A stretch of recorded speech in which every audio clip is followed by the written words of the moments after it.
Israelis and Palestinians. And it is the sine qua non for peace across the wider Middle East. Excellences, Israël, la Palestine et d'autres devront prendre les décisions difficiles sur cette voie. Un leadership audacieux et fondé sur les principes sera nécessaire de tous les côtés. Nous sommes ici pour encourager et soutenir cet effort. Merci de vous être rassemblés pour faire avancer cette cause essentielle pour les populations d'Israël, de Palestine et pour l'humanité tout entière. Et je vous remercie.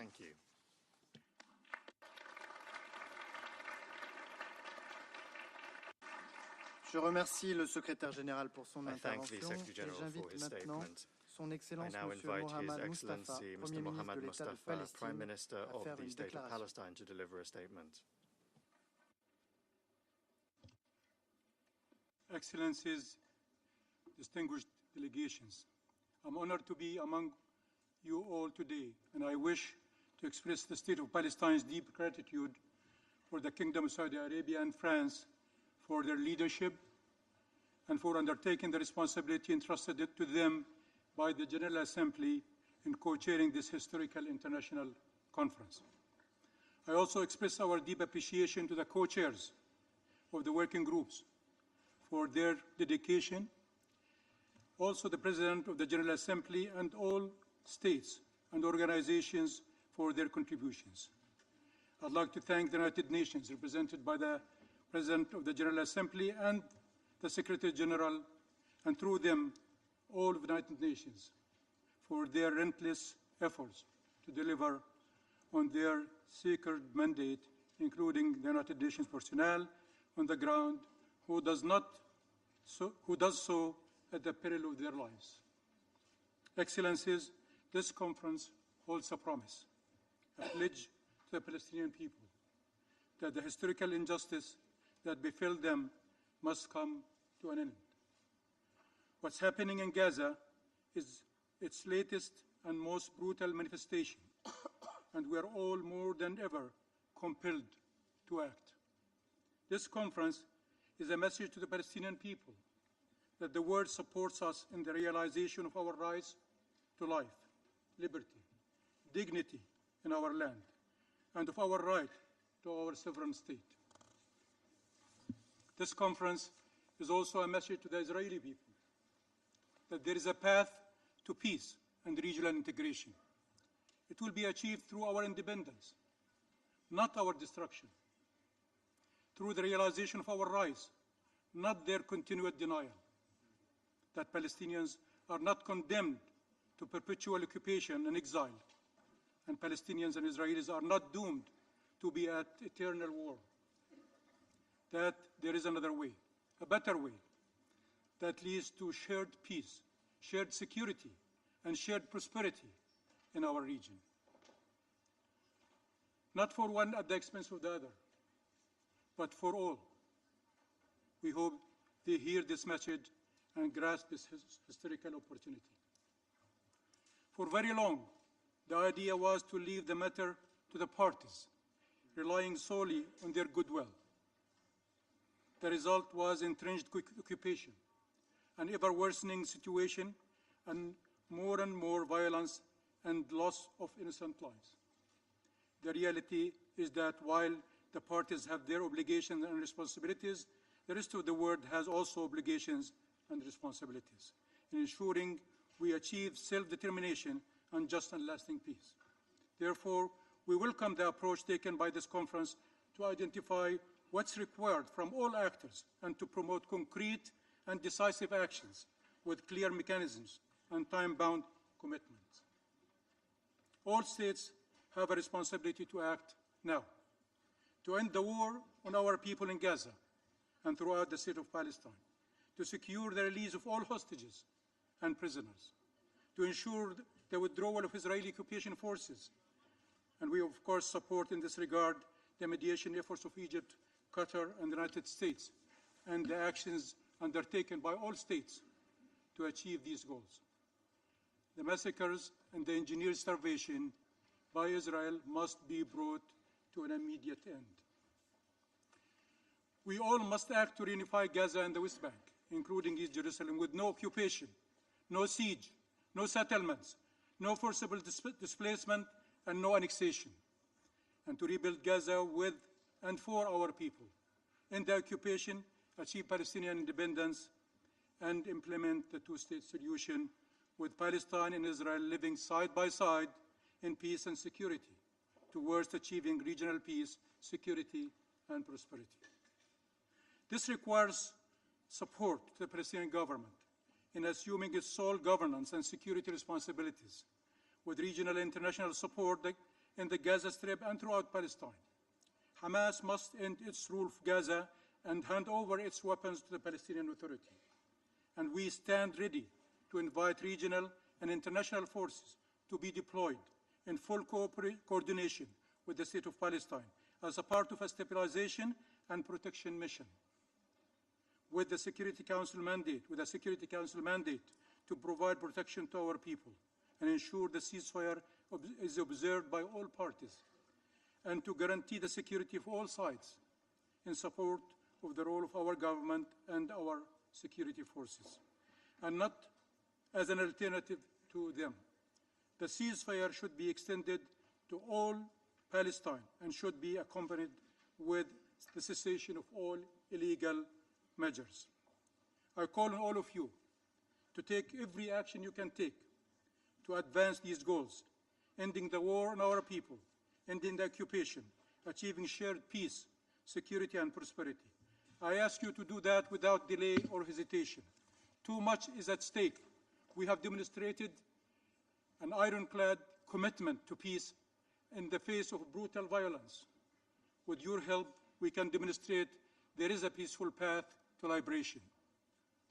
In this regard, I salute the historic and courageous decision of France and President Macron to recognize the State of Palestine in September, and call on all those that have yet to do so to recognize the State of Palestine without delay. Indeed, the path to peace starts with recognizing the State of Palestine and preserving it from destruction, and by empowering the forces of peace in Palestine, Israel, and the region, and the world in their efforts to implement the two-state solution and achieve just and lasting peace, a peace that saves and serves Palestinians, Israelis, and the region. There is no viable alternative to the peaceful settlement of the question of Palestine based on the relevant United Nations resolutions and the two-state solution on the 1967 lines. And there is no two-state solution without an independent Palestinian state with East Jerusalem as its capital. Every state represented here can do what they can, but they must act now to promote compliance and deter violations, to promote commitment, not indifference, to advance accountability, not impunity, to achieve just and lasting peace, not full perpetual occupation and conflict. The Palestinian government is determined to continue the implementation of substantive reforms in impossible circumstances. First and foremost, to be able to do better to serve our people, and also to better cooperate with our regional and international partners. We do not shy away from our obligations, and we are ready and willing to assure all our responsibilities in Gaza and the rest of Palestine.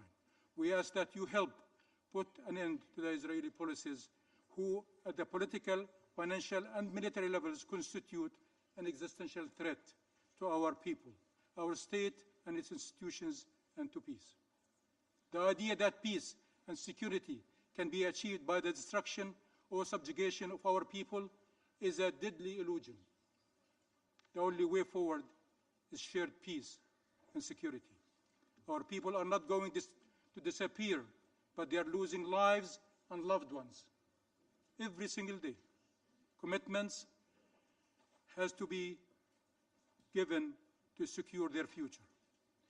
Communities are under attack by occupation forces and settlers to try to uproot them every single day. The Palestinian people have suffered for long and cannot be demanded to simply endure. Their agony must be brought to an end. Our people have an inalienable right to live in freedom and dignity in their ancestors' land. The region is ready to move forward, now, but not at the expense of Palestine and the Palestinian people. The rights of all peoples must be respected. The sovereignty of all states must be ensured. Palestine and its people can no longer be the exception. Thank you.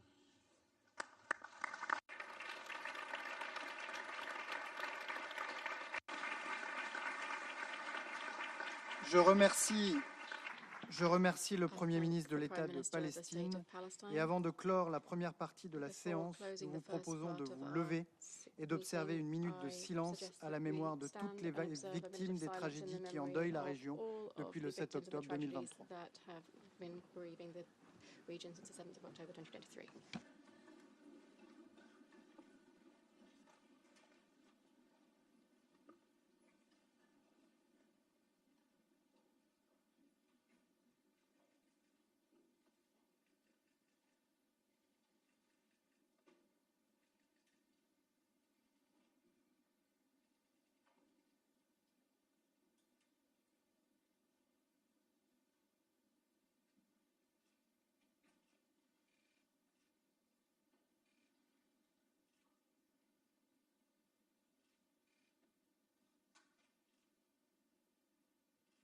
Je vous remercie.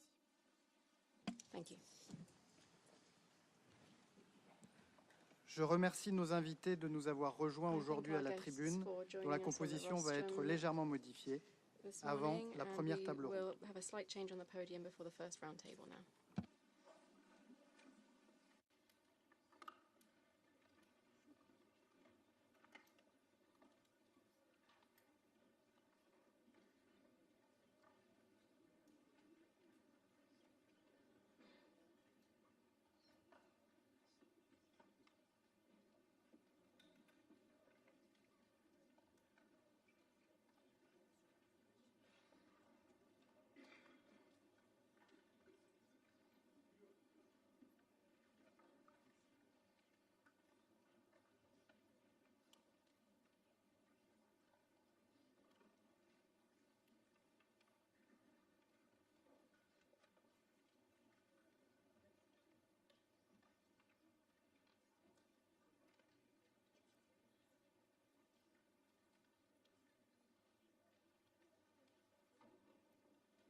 أصحاب المعالي والسعادة، حضرات المندوبين الموقرين، أعلن انعقاد المائدة المستديرة واحد بعنوان أسباب حتمية السلام now convene the first roundtable entitled The Case for Peace, Advancing the Two-State Solution Through Narrative Measures and International Law. Joining us at the podium for this segment of this meeting is Her Excellency Mary Robinson, former President of Ireland, former UN High Commissioner for Human Rights, and former Chair of the Elders. We warmly welcome her presence today. In accordance with the program circulated, we will first hear interventions by the co-chairs of thematic working groups 3, 7, and 6.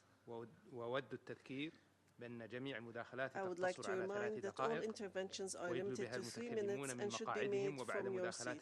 After the interventions by the co-chairs, we will hear a keynote address by our guest speaker.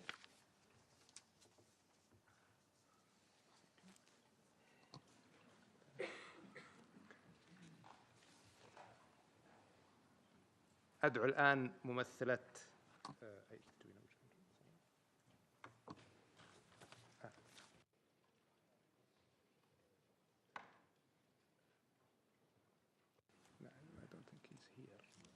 أدعو الآن ممثل الدولة I قطر. now invite the distinguished representative of Qatar, His Excellency,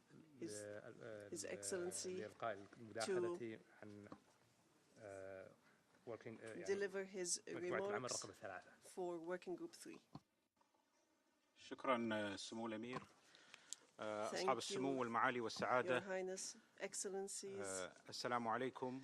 أود بداية أن أعرب عن تقديرنا الشديد لكل من المملكة العربية السعودية والجمهورية الفرنسية على قيادتهما لأعمال هذا المؤتمر، ونقدر الجهود المبذولة للتحضير لهذا الاجتماع، وكذلك جهود جميع الرؤساء الفرق العاملة التابعة للمؤتمر. منذ الإعلان عن المؤتمر دعت دولة قطر إلى دعمه والمشاركة الفاعلة في العملية التحضيرية، وتحديدا من خلال ترأسها مع كندا والمكسيك الفريق العامل الثالث المعني بسرديات السلام. وتعد هذه المسألة موضوع اهتمام لدى دولة قطر التي تسعى باستمرار إلى تعزيز مفاهيم السلم والعدل والشمولية وإرساء جذور السلام من خلال ثقافة الحوار والتعايش السلمي ودعم التنمية والتعليم الهادف ودور الشباب. وبغية المساهمة الفاعلة من قبل الفريق العامل الثالث في المؤتمر بذل الرؤساء المشاركون الثلاثة قطر وكندا والمكسيك على مدى الأسابيع الماضية جهودا منسقة للانخراط في عملية تشاورية مع أصحاب المصلحة من الدول الأعضاء والمنظمات الدولية والمنظمات غير الحكومية المعنية، وذلك ابتداء بوضع ورقة مفاهيم حول موضوع سرديات السلام وأسئلة مقترحة لتوجيه النقاش، وتلقينا مساهمات خطية من مختلف أصحاب المصلحة وكذلك مداخلات شفوية خلال الاجتماعات التي عقده الفريق العامل بمقر الأمم المتحدة الشهر الماضي. وعليه قدمنا إلى رئيسي المؤتمر موجزا لما توافقت عليه وجهات النظر الدول الأعضاء والمبادرات والمشاريع المحددة. أود اليوم أن أسلط الضوء على عدد من العناصر التي تضمنتها مداولات فريق العمل الثالث. أولا، يتضح وجود توافق على أن سرديات السلام ينبغي أن تكون في إطار مستند إلى القانون الدولي وقرارات الشرعية الدولية وحقوق الإنسان، وأن السبيل الوحيد للسلام والأمن على المدى الطويل هو حل الدولتين الذي يضمن إقامة دولة فلسطينية على حدود 1967 وعاصمتها القدس الشرقية. ثانيا، تم التأكيد على الحاجة للتعامل مع الأسباب الجذرية للصراع، بالإضافة إلى الاعتراف بالمعاناة الإنسانية، كما تم التأكيد على أن الاحتلال لا يمكن أن يضمن الأمن. ثالثا، من المواضيع الجوهرية التي تناولها الفريق ضرورة بناء الثقة من خلال الإنسانية والاحترام المتبادل والتعايش، مع التركيز على الكرامة والإنسانية المشتركة والعدالة. رابعا، تم التأكيد مرارا على ضرورة اتخاذ إجراءات حازمة ضد خطاب الكراهية والتحريض على العنف، وهذا ما ينبغي معالجته. خامسا، من المواضيع التي أشير إليها أهمية حماية الصحفيين ووسائل الإعلام المستقلة والمسؤولة والحاجة لمكافحة التضليل الإعلامي. سادسا، تم إبراز دور التعليم باعتباره أساسا لتعزيز السلام. سابعا، تمت الإشارة إلى الحاجة لإشراك الجهات الفاعلة الشعبية بما فيها النساء والشباب، هذا بالإضافة إلى أهمية إنشاء منصات وبرامج للحوار بين الجانبين. ثامنا، كما تم الإشارة إلى الحاجة للاستفادة من التجارب الناجحة السابقة في تعزيز السلام والمصالحة. وتاسعا، تم التأكيد مرارا على الدور المحوري للمجتمع الدولي في دعم هذه الأهداف. نتطلع ختاما إلى أن تؤدي العمليات التشاورية للفرق العاملة إلى خروج المؤتمر بنتائج موضوعية تبلور التزام المجتمع الدولي بمسؤولياته اتجاه حل القضية الفلسطينية، وأن تكون هذه النتائج نقطة انطلاق للخطوات المستقبلية وأساسا للمشاركة الدولية المستدامة. ونؤكد أهمية المتابعة الفاعلة للمقترحات والمبادرات. كما نتطلع إلى أن يساهم المؤتمر في دعم إقامة الدولة الفلسطينية المستقلة ذات السيادة متكاملة الأركان على أساس حدود 1967 وعاصمتها القدس الشرقية التي تحظى بالاعتراف الدولي وعضوية الأمم المتحدة التي تستحقها.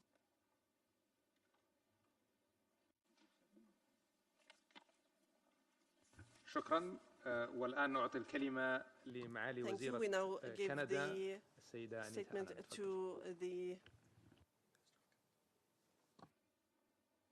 The Minister for Canada.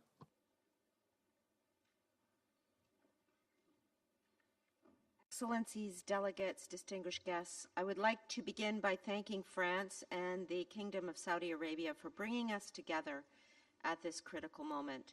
Painful realities that continue to tear at the fabric of the region. Escalating violence, devastating civilian casualties, hostages still in captivity, a deepening humanitarian crisis in Gaza, relentless settlement expansion in the West Bank, and the continued threat of terrorism. All of this making the prospects for peace feel more distant. Canada believes a two-state solution remains the only viable path to lasting peace for both Palestinians and Israelis. At the plenary session this afternoon, I will have more to say about Canada's position. We are here today because this moment demands political courage and resolve, and we must stand together and choose a different path, one that leads toward a sustainable and a just solution. And political agreements alone are not enough.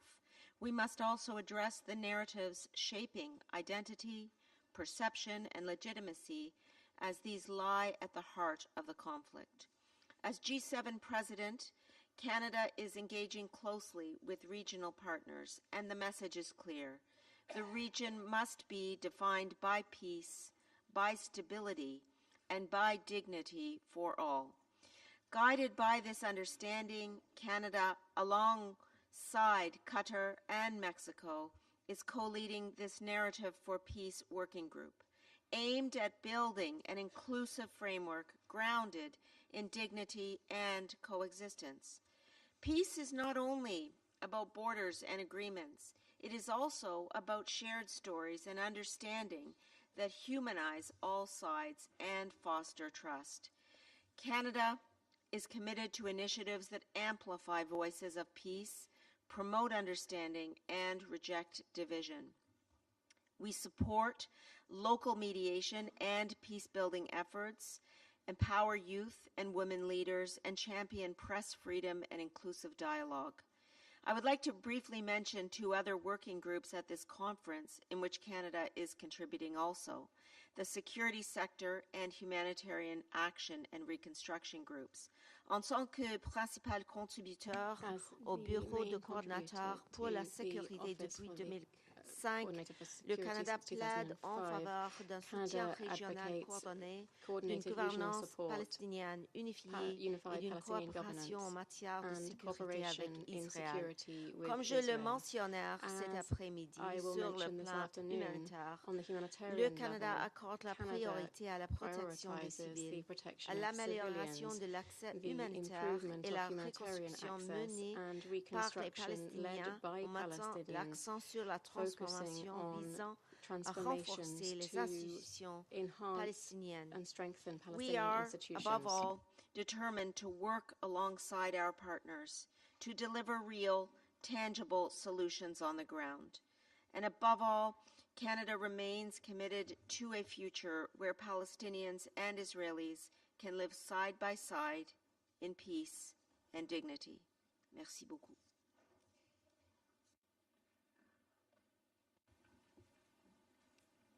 أشكر معالي وزيرة خارجية كندا وأعطي الكلمة الآن لسعادة ممثل the Foreign Minister of Canada, and I give the floor now to the Permanent Representative of Mexico.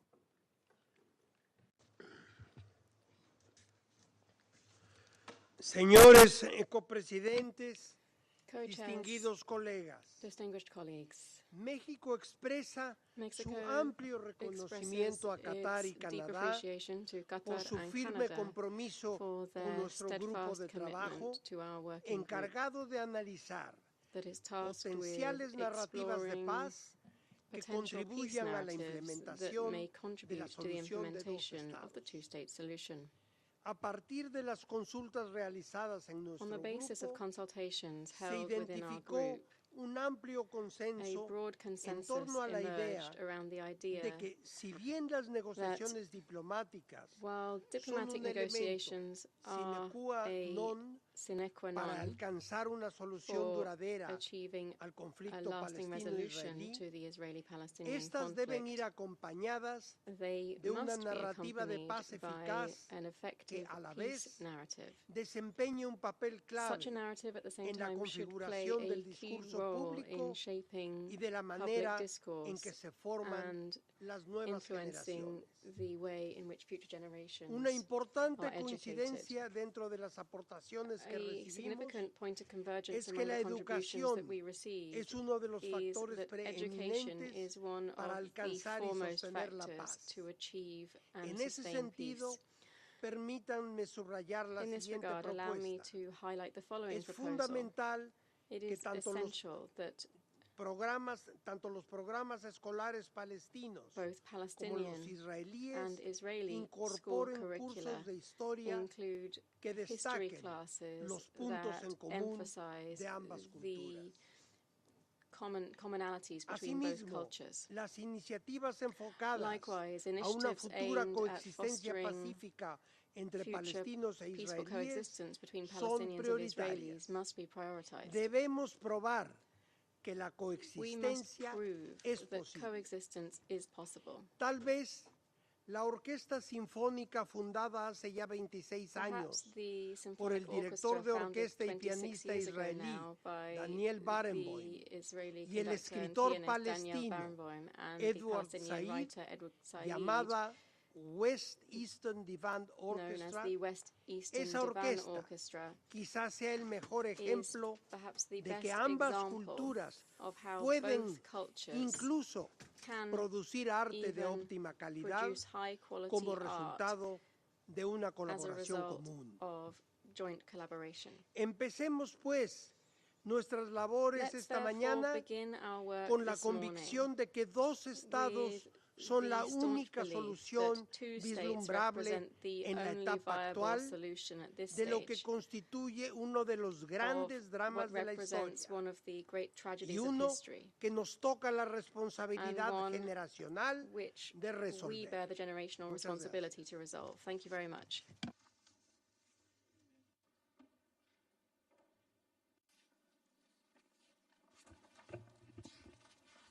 شكرا سعادتكم. والآن Thank you, Your Excellency. I now معالي وزير خارجية البرازيل invite the Foreign Minister of Brazil, الرئيس المشارك لمجموعة العمل السابعة ليتفضل بإلقاء the co-chair of Working Group 7, to deliver his remarks.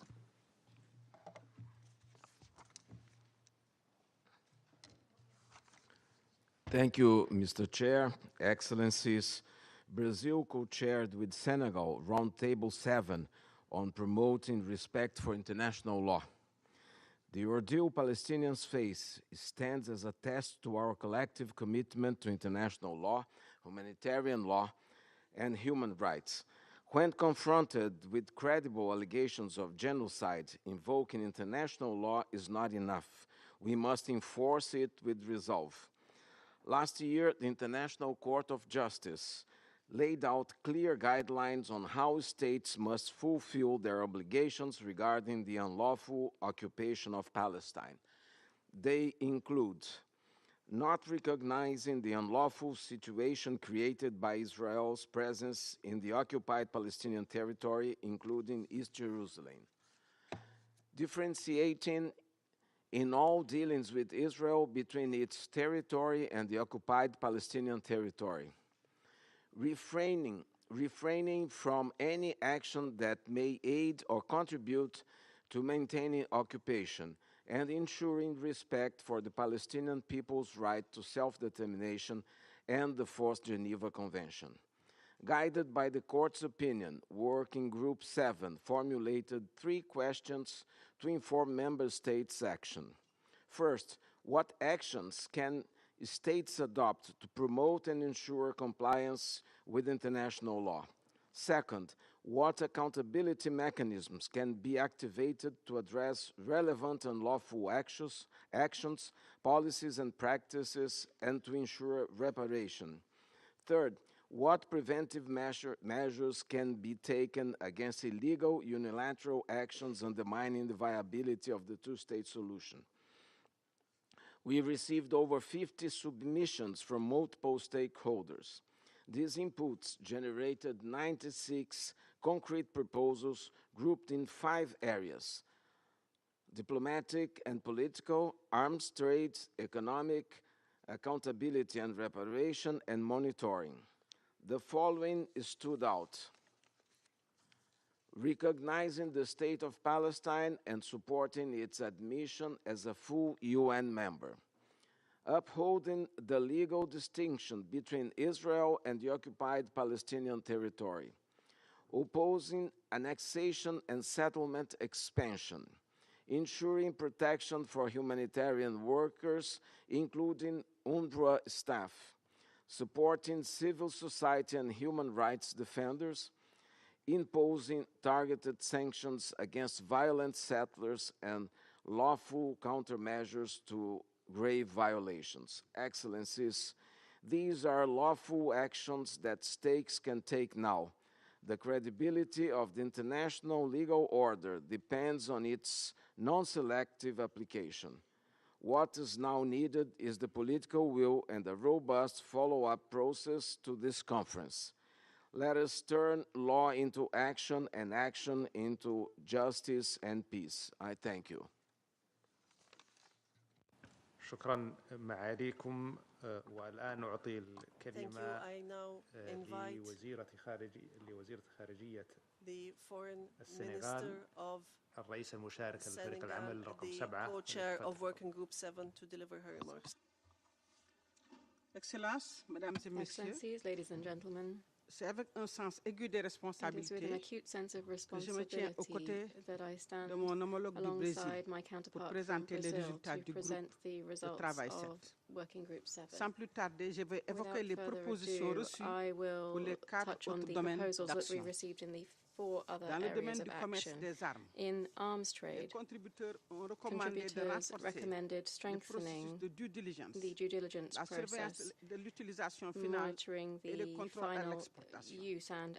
Certains ont appelé à des embargos militaires bilatéraux conformément au traité sur le commerce des armes. Pour les mesures économiques, les propositions comprenaient des restrictions au commerce et à l'investissement sur les biens des colonies, des accords conditionnés au respect des droits humains, la réglementation et la conduite du secteur privé, ou encore l'alignement des lois nationales sur les obligations internationales. Le renforcement de la base de données de l'ONU sur les entreprises impliquées dans les colonies, companies in the settlements and technical and financial support to Palestinian companies, including for the reconstruction of Gaza, were also strongly promoted.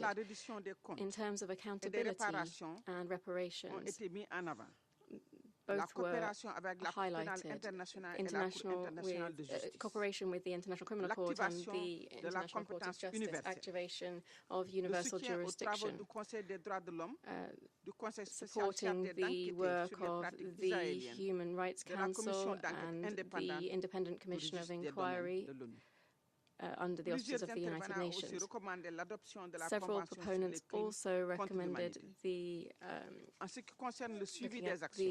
Convention on Crimes Against Humanity. In terms of monitoring, one of the main proposals made was resolving in the 12 months after the conference the voluntary reports describing the measures taken to implement international measures and to implement the results of the conference. Excellencies, ladies and gentlemen, the restitution exercise is never easy, particularly in such a short time. Therefore, we would like to thank all of the parties that contributed to this process, which was inclusive and exhaustive in nature. The proposals that we received reflect a broadly shared understanding of the erosion of international law in the occupied Palestinian territory, and the fact that this is a legal failure, but also a moral and political one. It also reaffirmed a principle-based position, which is of the primacy of law over might. This proposal is the only path towards lasting peace through a two-state solution anchored in international law, respecting the rights of the people of Palestine to self-determination and guaranteeing the right of both Palestinian and Israeli people. Thank you. أشكر معالي وزيرة خارجية السنغال. I thank the Foreign Minister of Senegal. I now invite the Deputy Foreign Minister of the Republic of Turkey, the co-chair of Working Group 7, to deliver the remarks of Working Group 6. Esteemed Ministers of Co-chairing and participating states, Excellencies, dear colleagues, I would like to thank France and Saudi Arabia for co-chairing the conference and all stakeholders, including civil society organizations, for their valuable contributions to the work of Working Group 6. I would like to thank our Irish colleagues for their excellent cooperation and the hard work they put into our efforts to co-chair our working group. I wish also to take this opportunity to welcome the announcement of France to recognize the State of Palestine. We sincerely hope that many others will follow suit soon. Before sharing with you the priorities and recommendations that came out of the submissions in our working group, allow me to share with you some general observations regarding our deliberations. Firstly, we have seen the strong desire among the stakeholders to contribute to ending the decades-long suffering of the Palestinian people. Contributions received highlighted the areas where concrete action is needed to realize this vision. There were submissions rightfully proposing programs to help build capacity in the Palestinian Authority. Yet, empowering the State of Palestine calls for addressing the urgent question of how to end the Israeli occupation. Therefore, the root cause is still there. During our deliberations, it was a recurring view that the continued occupation is the main obstacle on the way to Palestinian statehood. While the annexation of Palestinian territories by Israel is looming, as called for by the Israeli parliament on July 23rd, our tools should be proportionally strong and effective. Some stakeholders made submissions proposing the establishment of mechanisms to enforce international law and international humanitarian law. We also observed that the addition to the dire humanitarian situation in Gaza, illegal settlements, confiscation of land, house demolitions by Israel in the West Bank, including East Jerusalem, also call for urgent action. Some stakeholders emphasized that measures, including sanctions, should be imposed against settlers in the occupied Palestinian territory. Israel may also be subjected to coercive measures, as it is the enabler of the illegal settlements. The acts of Israel to displace, dislocate, and expel Palestinian people from their homeland should be prevented without any delay. We cannot envisage the State of Palestine without the Palestinian nation. The core priorities that came out of the submissions can be listed as follows. First, implementation of the two-state solution. Second, recognition of the State of Palestine and the admission of the State of Palestine as a full member in the UN. Third, humanitarian and reconstruction efforts in Gaza. Fourth, institutional development. Fifth, halting settlement expansion and forced displacement. 6, accountability and the rule of law. 7, civil society engagement. 8, security guarantees for both people. The submissions send a clear message. The international community must act urgently and decisively to preserve the two-state vision, to uphold legal and humanitarian principles, and to move beyond expressions concerned to activating mechanisms of accountability. Thank you. I thank the representative of Turkey, and I now invite Her Excellency Emir Higgins, Minister of State at the Department of Public Expenditure, Infrastructure, Public Service Reform and Digitalization of Ireland, and co-chair of Working Group 6. Excellencies, delegates, distinguished guests, I would like to begin at the outset by thanking France and Saudi Arabia for all of their work to date, and to all of the co-chairs and their teams for all of their work, including our own team in Ireland.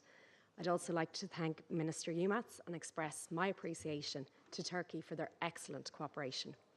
I'm delighted that former President of Ireland, Mary Robinson, is here with us today, and I thank her for her decades of dedication to the protection of human rights.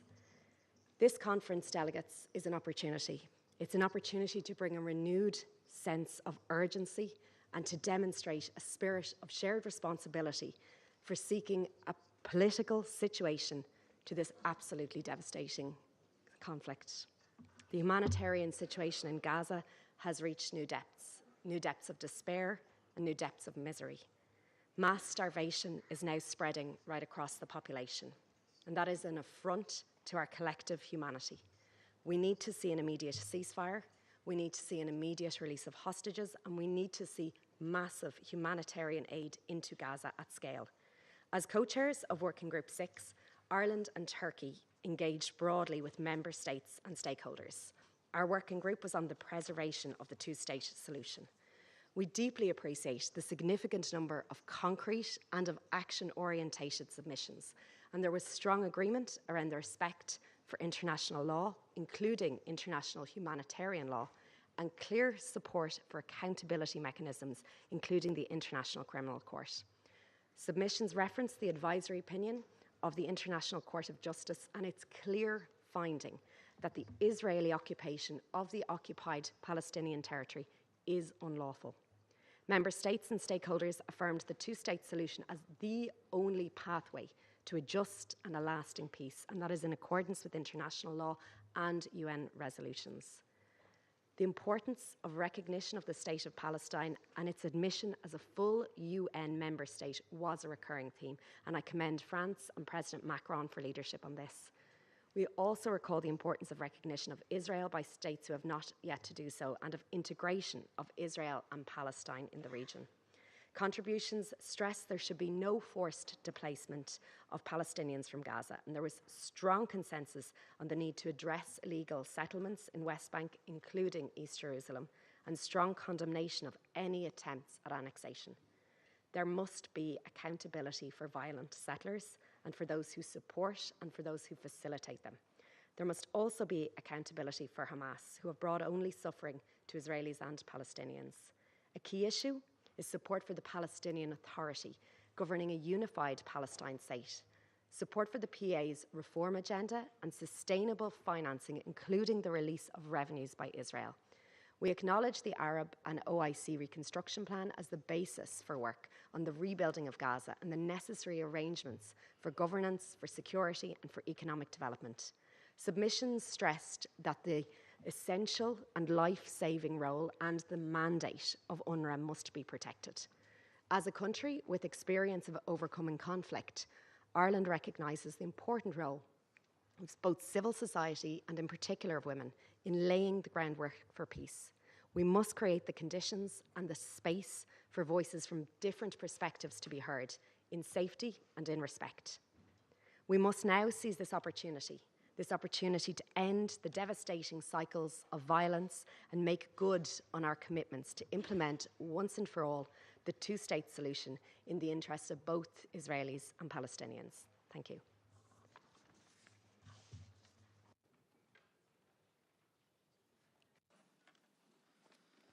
I thank the representative of Ireland. لقد استمعنا إلى الرؤساء المشاركين We have heard from the co-chairs scheduled to speak under Round Table 1. It is now my honor to invite our guest speaker, Her Excellency Mary Robinson, former President of Ireland, former UN High Commissioner for Human Rights, and former Chair of the Elders, to deliver the keynote address on law, legitimacy, and the long arc of peace.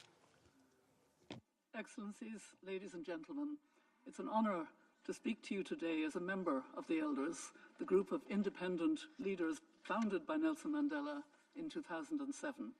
I'd like to thank the co-chairs, France and the Kingdom of Saudi Arabia, for convening today's conference and for the invitation. Since the Elders' founding, we've worked to support a peaceful and just resolution of the Israeli-Palestinian conflict. I share the anger and despair felt by so many around the world who feel powerless to stop the atrocities we are witnessing in Gaza. The level of human suffering and destruction is unconscionable. Occupation and violence have reached new depths of inhumanity over the past 2 years, from the horrific Hamas attacks of the 7th of October 2023 and the taking of Israeli hostages, to Israel's collective punishment of Palestinians in Gaza, including indiscriminate bombardments, repeated mass displacement, and the use as a weapon of war.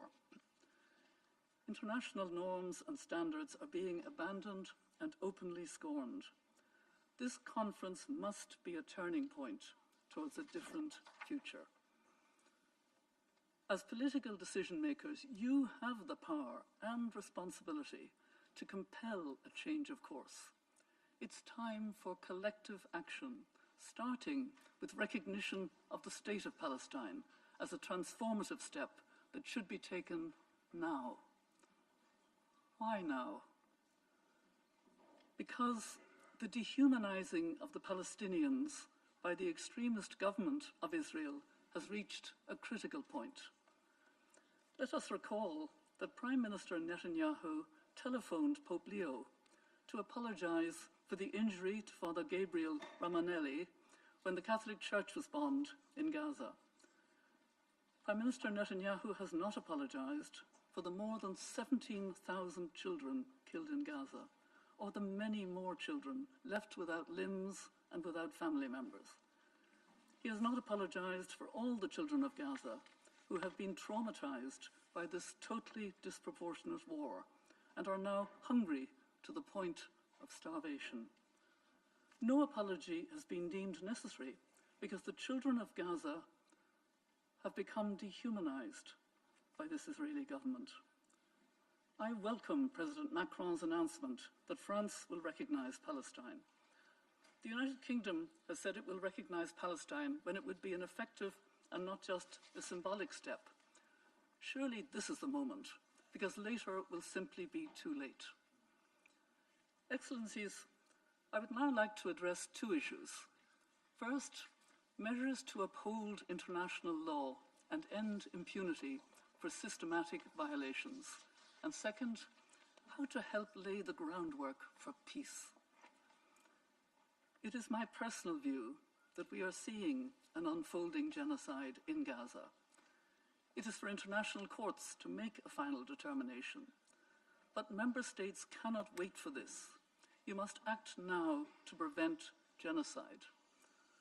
I must say I'm particularly impressed by the recommendations put forward here this morning by the co-chairs of Working Groups 7 and 6. In its advisory opinion, the International Court of Justice has found that Israel's policies and actions in the West Bank constitute annexation and breach of its international obligations on racial segregation and apartheid. For those of us who believe in international law and the United Nations Charter, the stark truth is that the government of Israel has not been held accountable for its violations in Gaza and across the occupied Palestinian territory. Its leadership enjoys a high level of impunity, and measures taken to date have not been sufficient to incentivize a change of course. This cannot continue. We have a shared duty to uphold the international rule of law and guard against the erosion of basic norms that guide conduct in wartime. There are practical steps that member states should take now to end impunity and give effect to the International Court of Justice's advisory opinion, halting arms transfers, expanding targeted sanctions, and moving to suspend trade cooperation. There must be an immediate halt to arms transfers and any military, security, or other form of cooperation which assists in maintaining Israel's unlawful presence and actions in the occupied Palestinian territory. The International Court of Justice advisory opinion clarified that Israel's security concerns do not justify its illegal presence in the West Bank and Gaza or the annexation of territory. Self-defense cannot be invoked as justification for supplying arms when the use of force is unlawful or there is an overwhelming evidence of atrocity crimes. Ensuring the security of Israelis is central to finding a lasting solution, but this cannot be achieved when arms are used to perpetuate an unlawful occupation and atrocity crimes are fueling grievances on a colossal scale. Of course, there must also be accountability for systematic violations of international law by Hamas and other Palestinian armed groups, including the continued holding of Israeli hostages. It is right that member states have strengthened sanctions against Hamas in response to its atrocity crimes against Israeli civilians. The right of the Palestinian people to resist an unlawful occupation can never justify targeting civilians in Israel. Member states should also act collectively to expand targeted sanctions against the Israeli leaders responsible for systematic violations of international law in Gaza and the West Bank. I commend the governments of Australia, Canada, New Zealand, Norway, and the United Kingdom for imposing targeted sanctions in response to the dangerous rhetoric of some Israeli ministers. To achieve greater impact, governments must work together to build on this and put in place a robust set of targeted sanctions. Sanctions should continue to be strengthened against violent settlers and non-state entities funding and supporting illegal settlements. But let us be clear, it is the government of Israel that is driving settlement creation and expansion. This is not a recent initiative of a few extremist ministers. It is an enterprise that has been advanced by successive Israeli governments over many decades in clear violation of international law. Member states should expand sanctions and other measures in response to the announcement of new settlements, such as the recent revival of the E1 settlement plan, which would sever the West Bank in two. It's also high time for member states to cease any assistance to or trade with illegal settlements. I particularly welcome the recent decision of my own country, Ireland, to advance legislation on this. I urge other states to follow suit. All existing and future trade cooperation with Israel should be reviewed with a view to suspension. Maintaining preferential trade access in such a context cannot be justified. It is deeply disappointing that European Union members have still taken no collective concrete action in response to Israel's persistent violations of Article 2 of the EU-Israel Association Agreement. Excellencies, measures to end Israel's impunity, including the ICC arrest warrants, which should be enforced, are not anti-Semitic. They are a necessary response to actions of the government of Israel, which are opposed by many sections of Israeli society. The elders stand in solidarity with the growing number of Israelis who both want the hostages to be released by Hamas and the humanitarian crisis and war in Gaza to end. We are seeing acts of who have suffered deep trauma and loss, but who are challenging extremist narratives within their own societies, recognizing the humanity in each other, and working to forge a common vision of a shared future. Just today, 2 Israeli human rights organizations, B'Tselem and Physicians for Human Rights, have issued reports saying Israel is committing genocide against Palestinians in Gaza, and Western countries have a legal and moral duty to stop it. Creating the conditions of peace requires challenging the dehumanizing rhetoric and incitement on both sides that fuels hatred and legitimizes violence. Women have a particular role to play in peace building. In Northern Ireland, they came out of their housing estates and reached across the divide. Women are likewise at the forefront of many of the peace efforts in Israel and Palestine, leading civil society initiatives and creating partnerships for peace. At the political level, the Arab OIC plan for Gaza's reconstruction and recovery offers a pathway that can pave the way for a fully sovereign, unified Palestinian state, with an end to occupation and all forms of violence against civilians as part of a sustainable two-state solution. Articulating this path in a way that engages both Israelis and Palestinians on the viability of an alternative, secure and hopeful future is essential. The arc of peace is indeed long in this region, but with collective action to apply international law, it bends towards justice. Thank you.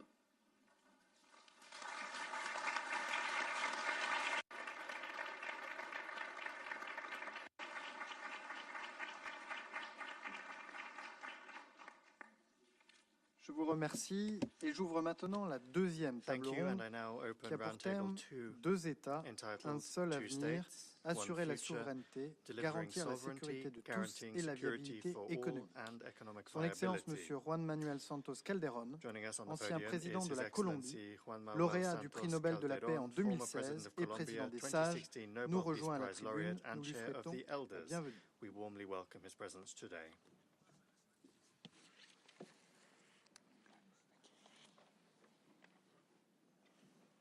Nous entendrons d'abord les interventions des coprésidentes et coprésidents des groupes de travail thématiques 1, 4 et 2. Immédiatement après, nous entendrons une allocution de notre invité. J'invite à présent le représentant de la Jordanie, son Excellence Ayman Safadi, vice-premier ministre et ministre des Affaires étrangères du Royaume hachémite de Jordanie, à prendre la parole.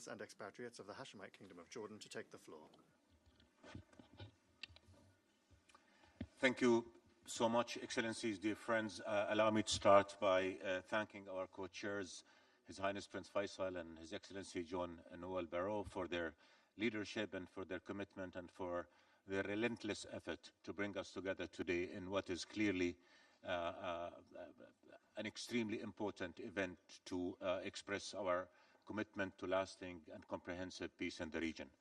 I will express Jordan's position in my intervention at the panel, but now I'll just summarize the outcome of our working group, which I had the honor of co-chairing with my dear friend, the Foreign Minister of Spain.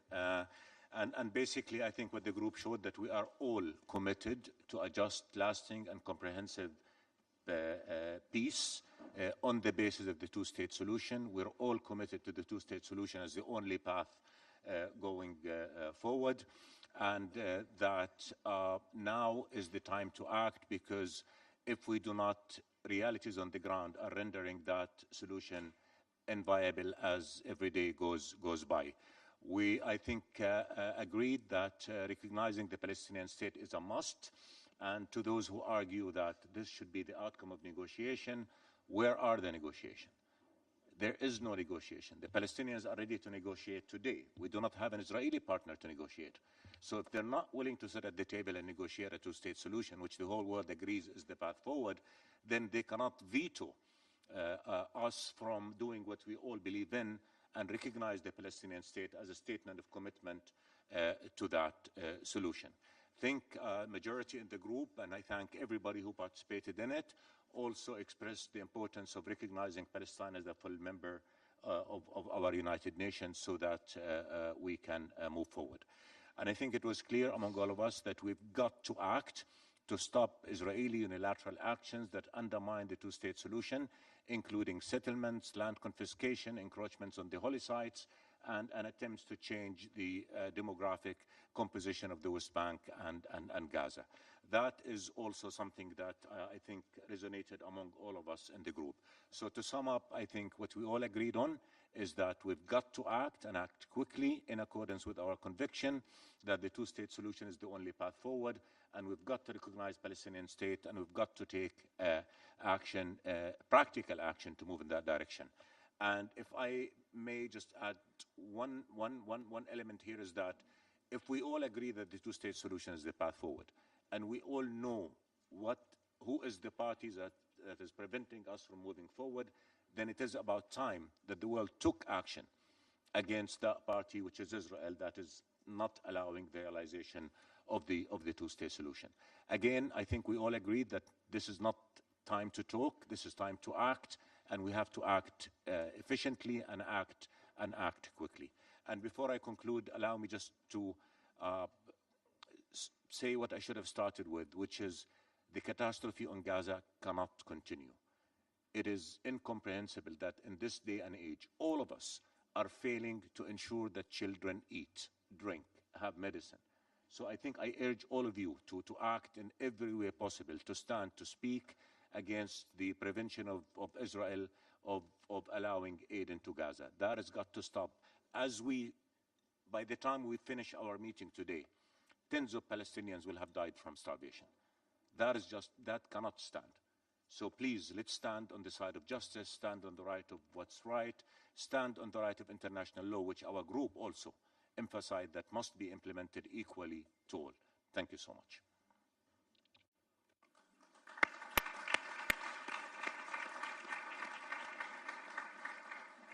Je remercie son Excellence Ayman Safadi et j'invite à présent le représentant de l'Espagne, son Excellence José Manuel Alvarez, ministre des Affaires étrangères de l'Union européenne et de la coopération de l'Espagne, coprésident du groupe de travail numéro 1, à prendre la parole. Thank you very much. I commend Franz Faisal and Jean-Noël Varro for the work they are doing, and of course my good friend Ayman Safadi that has co-chaired this group. I will continue in Spanish. Hoy seguimos avanzando en lo que es la única senda posible hacia la paz en la región para que no vuelva a repetirse un ciclo de violencia como el que estamos viviendo actualmente, que es el peor del conflicto más antiguo que tienen las Naciones Unidas sobre la mesa. Quiero recordar que la primera misión de paz de la historia de esta organización fue precisamente en Palestina, y aquí seguimos en una situación más grave que nunca. En estos momentos tenemos decenas de miles de muertos, más de 100.000 heridos, y tenemos que trabajar para la implementación de los dos estados, que es la única forma de trabajar por la paz definitiva en Oriente Medio. El grupo de trabajo que he copresidido con el ministro Safadi ha dejado claro que no cabe volver a la situación de status quo anterior al 7 de octubre. Tenemos que concretar la solución de los dos estados. Esa es la única vía posible y el objetivo de esta conferencia. Al mismo tiempo hay un amplio acuerdo en que hay que avanzar para asentar la estabilidad de Palestina, comenzando por el reconocimiento del Estado de Palestina, como han hecho ya 149 Estados miembros de Naciones Unidas, y también trabajar para su admisión como miembro de pleno derecho en esta organización.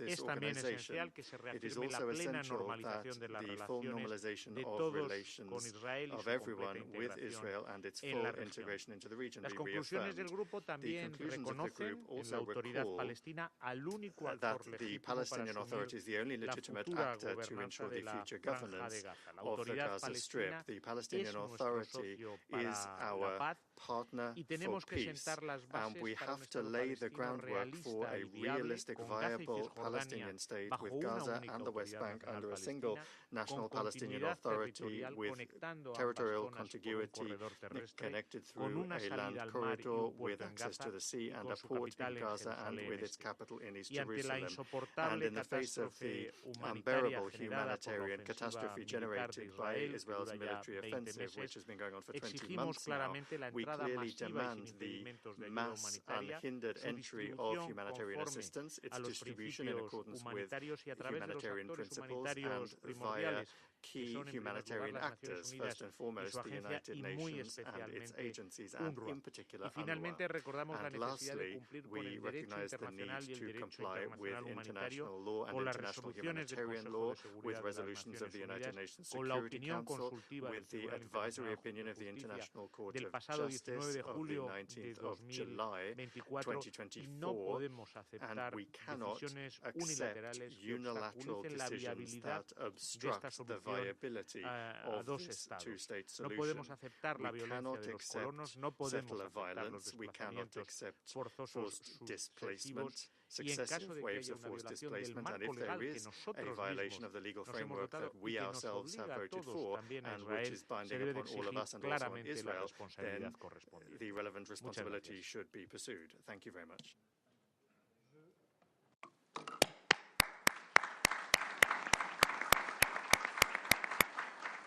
Je remercie son Excellence José Manuel Alvarez. J'invite à présent le représentant de la Norvège, son Excellence Espen Barth Eide, ministre des Affaires étrangères de la Norvège, coprésident du groupe de travail numéro 4, à prendre la parole.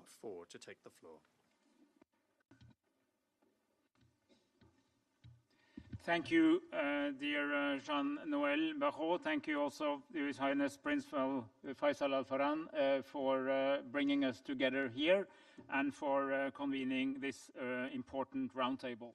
And together this morning we are focusing on the pillars of Palestinian statehood, the foundations for freedom and independence, a sovereign state, as Jordan and Spain just talked about, the security of Palestinians and Israelis alike, as we will hear more about afterwards, and now on the economic viability of the state. Working Group 4, which Norway has had the pleasure of leading together with our good friends from Japan, and thank you for the excellent cooperation, has been working on this theme. But all these issues, friends, are interlinked. Right now, and as laid out by Prime Minister Mustafa, there is an acute economic crisis in Palestine, threatening the very foundations of the state, the fabric of life, with the running of schools and hospitals and all public services, frankly, everything that has been built over the last 30 years. We need to stop this bleeding. Stop Israel from holding back clearance revenue transfers. Stop access and movement restrictions. Stop the expansion of settlement activities, which are confiscating land, hindering agricultural activity, and hindering trade and economic progress. While we should not bail out Israel, donors must stand by Palestine through direct support of the government in this critical situation. This is one of our group's strong recommendations. Therefore, I announce today an additional budget support of approximately $20 million US dollars, and I call on others to do the same. But what is causing this economic crisis is not only the ongoing military activity. It is structural. It is political. With UN membership for the State of Palestine being blocked, the Palestine government does not have the same toolbox as other governments. The working group therefore supports the full integration of Palestine into the international monetary and financial system, the unification of Palestinian territory under a single governance structure is also highlighted by the group, as it would have immediate positive economic implications. And of course, the working group is clear that economic initiatives or incentives can only complement, not replace, the political process. There is no such thing as an isolated economic peace. It has to be part of a broader solution. Our discussions has drawn on earlier outcomes of the AHLC meetings, the Ad Hoc Liaison Committee, which, by the way, has been ad hoc for 31 or 32 years, and the Global Alliance for the Implementation of the Two-State Solution, and we will continue our work in both. During the upcoming UNGA High-Level Week in September, Norway will call again for a ministerial HALC meeting at ministerial level, and there will be an opportunity to elaborate more on this issue. And before I end, Chair, I would like to associate myself completely with the point just made by my good friend Ayman Safadi, the Foreign Minister of Jordan, that a key message from this conference has to be that absent any real negotiations, we cannot allow the continuation of the Israeli veto. It's like a reverse walkover. If you don't turn up to the match, if you don't turn up to the negotiation, nothing happens. That cannot continue. Israel, of course, is a sovereign nation with right of full responsibility of its recognized territory, but it cannot have a veto over the lands that it illegally occupies. Here, the international community, the world, has a voice, and we must stand together to use that voice to make a clear statement with both all the political implications and all the practical detail that entails. And thank you for the attention.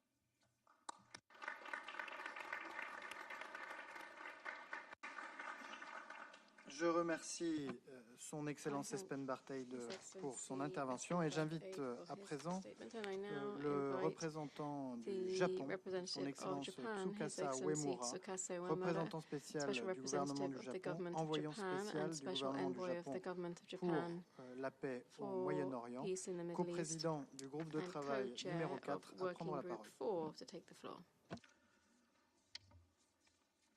Thank you. Thank you very much. First, we'd like to express our sincere gratitude to France and Saudi Arabia for leading this high-level conference. And also, we appreciate many meaningful contributions made by all member states and international organizations. As for our working group, I don't have much to add what His Excellency, the Norway Minister Eide-san, just described. I may touch upon only a few points. Our working group recognizes the importance of reforms led by the Palestinian Authority and as well as how to strengthen the economic viability, macroeconomics, and fiscal foundations. In doing so, the World Bank and the international financial groups will play an indispensable role in achieving fiscal stability in Palestine. Based on this, we have identified 4 key areas for concrete action in the outcome document and have proposed some recommendations for each. For details, the document will be available I understand, in the afternoon. Dear colleagues, realizing peace in the Middle East is not only essential for regional stability, but also a matter of international peace and security. Even now, the people of Gaza are facing a severe crisis of hunger and malnutrition. It is essential that the ceasefire be restored as soon as possible. Through this high-level conference, it is vital to reaffirm the need for a two-state solution and to place this issue back at the forefront of the political agenda. Lastly, Japan will remain actively involved in the early recovery and reconstruction of Gaza, drawing our own sad experience in recovering from World War II and numerous natural disasters in the past. We are determined to continue providing tangible and meaningful assistance to the most vulnerable. Thank you. Je remercie son Excellence Tsukasa Uemura et j'invite à présent le représentant de l'Indonésie, son Excellence Armanata Nazir, vice-ministre des Affaires étrangères de l'Indonésie, coprésident du groupe de travail numéro 2, à prendre la parole. Thank you, co-chairs. Excellencies, colleagues, I thank France and the Kingdom of Saudi Arabia for convening this meeting. We have invested significant time and efforts in building towards this high-level conference. We therefore must ensure the momentum in realizing the two-state solution is maintained after the conference, including not to veto the full membership of the State of Palestine to the UN, as stated by a number of colleagues earlier. Co-chairs, Excellencies, Indonesia is honored to co-chair with Italy Working Group 2 on security. Our inclusive and transparent approach in Working Group 2 is anchored in two central objectives. First, to identify security guarantees for Israelis and Palestinians in full respect of the sovereignty of all states. And second, to identify the scope and the task of a stabilization or protection mission deployed under the aegis of the United Nations at the request of the Palestinian Authority and backed by the UN Security Council. We have received 30 submissions from member states, international organizations, and stakeholders. Based on these inputs, Indonesia and Italy have identified 4 main topics. First, establishing credible and equal security guarantees for both parties through cessation of violence and recognition of equal rights to safety is important. This includes actions to support immediate and permanent ceasefire, a critical element for any actions to ensure the security of both peoples. Another important action that have been proposed by member states are actions to create and support a Palestinian-owned transitional authority in Gaza in line with the Arab Group OIC reconstruction plan.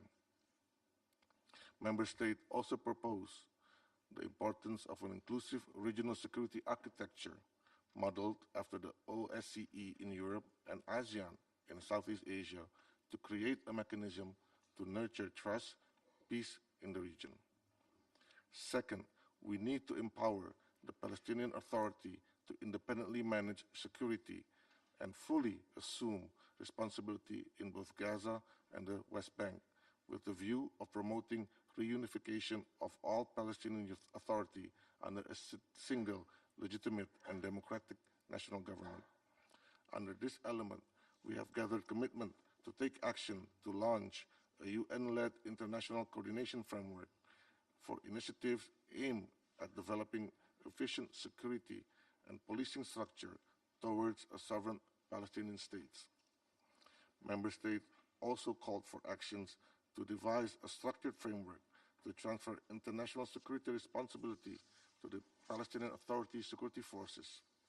This includes actions to support the Palestinian Authority to maintain a base-level security on the ground and to ensure the safe passage of humanitarian aid. Lastly, there has been a strong consensus in restating opposition to forced displacement or changes to Gaza demographic and territorial status, as well as the rest of the OPT, including East Jerusalem. These actions are aimed to ensure a physical and normative space for the two-state solution to materialize. The two other elements will be presented by my fellow co-chairs from Italy.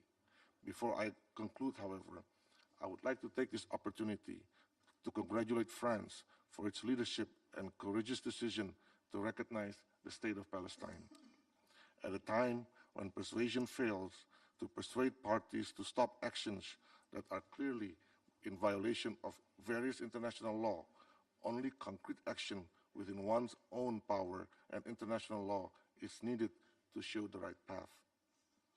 Indonesia urges other countries and leaders that have not to take this momentum towards our goal in two-state solution by following the example of France. I thank you.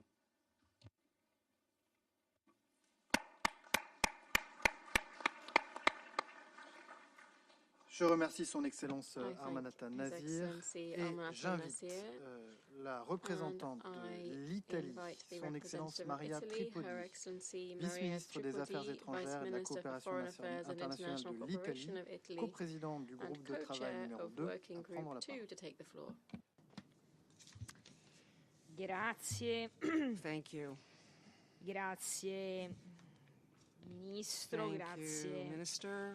Al Ministro Faisal, cari colleghi, questa conferenza rappresenta un appello collettivo all'azione al quale il governo italiano ha aderito con impegno e determinazione. Ringraziamo il Regno dell'Arabia Saudita e la Francia per averla promossa. Il prosieguo delle operazioni militari e la drammatica situazione umanitaria nella striscia di Gaza, nonché il rifiuto di Hamas all'ultima proposta negoziale e l'instabilità in Cisgiordania ci impongono un compito arduo ma cruciale da portare avanti. L'Italia ha copresieduto assieme all'Indonesia il gruppo di lavoro sulla sicurezza, elemento che ritengo centrale nella prospettiva dei due Stati. Rispondere alle esigenze di sicurezza degli israeliani come dei palestinesi è il prerequisito di ogni progresso sul piano politico e il perno della stabilizzazione regionale. Voglio ringraziare ringraziare tutti gli Stati membri, l'Unione Europea, la Lega Araba, la società civile, nonché l'autorità palestinese per i preziosi contributi ben 30 che ci ha fatto pervenire al nostro gruppo di lavoro.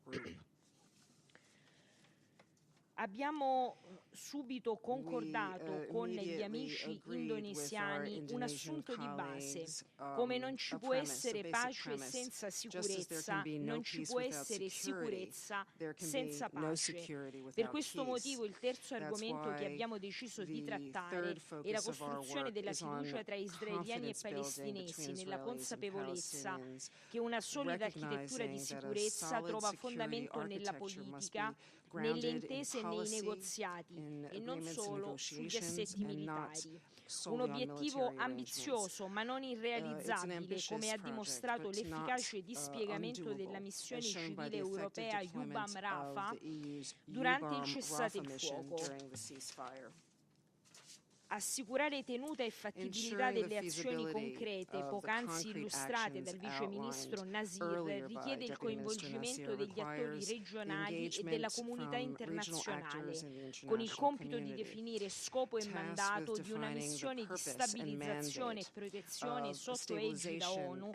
Il quarto e ultimo tema affrontato dal gruppo di sicurezza riguarda i meccanismi di protezione internazionale e il ruolo delle Nazioni Unite.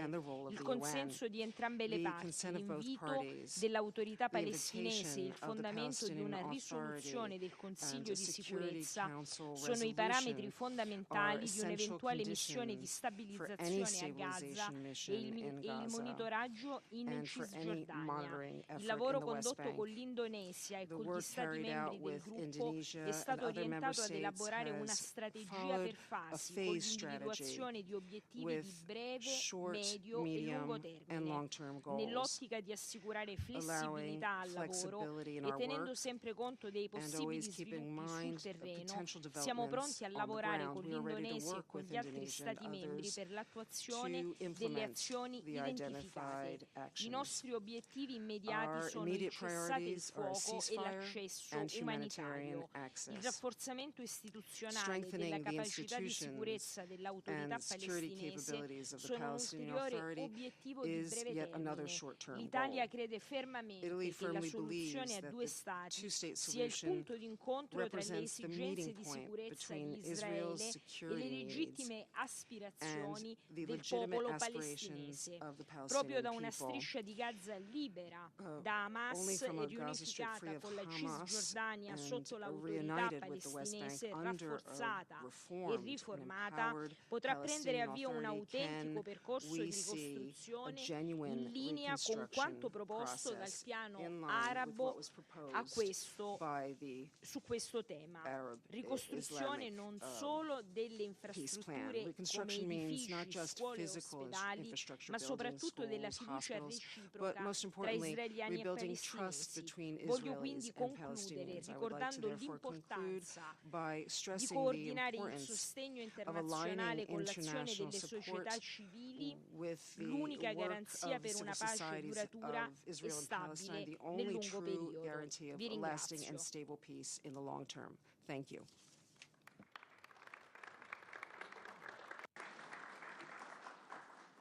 Je remercie son Excellence Maria Tripodi pour son intervention. Nous avons entendu les coprésidentes et coprésidents qui devaient s'exprimer à la deuxième table ronde.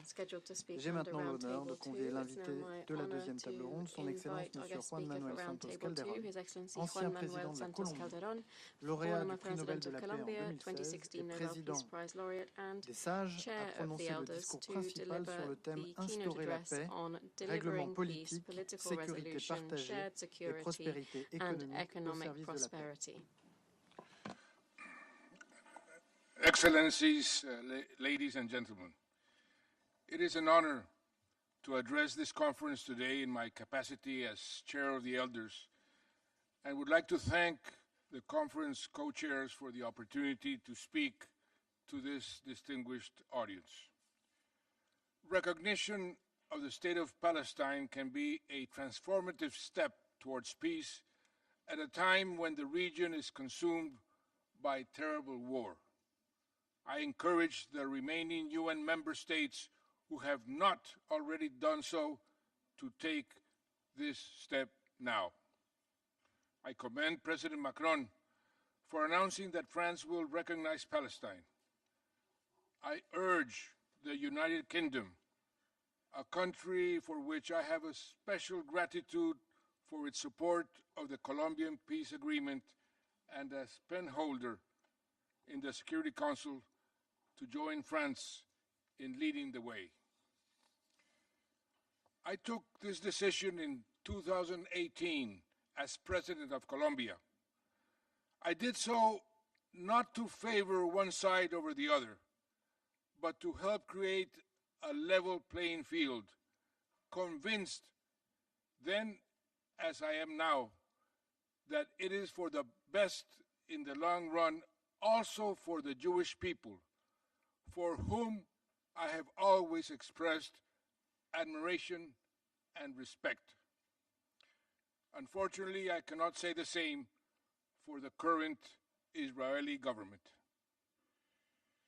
As I said at the time, just like the Palestinian people have a right to build an independent state, the people of Israel have a right to live in peace next to their neighbors.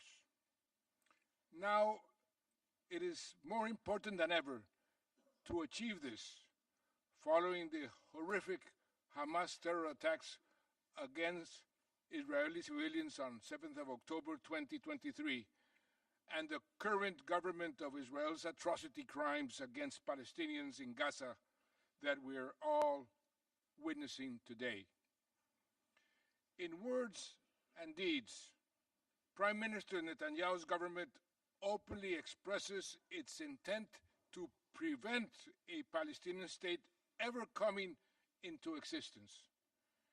It is pursuing a greater Israel through the destruction of Gaza, an illegal settlement expansion and annexation of the occupied West Bank and East Jerusalem.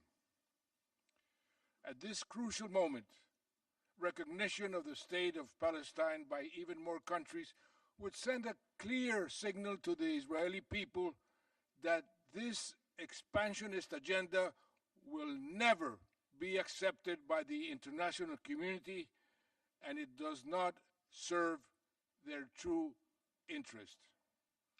I urge member states to stand with the many, many Israelis who reject this dangerous path and who understand that their own security depends on the security and self-determination of Palestinians.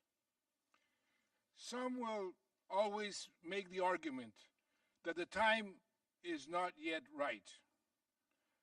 At this critical juncture, the case for recognition has never been more pressing. The time is now.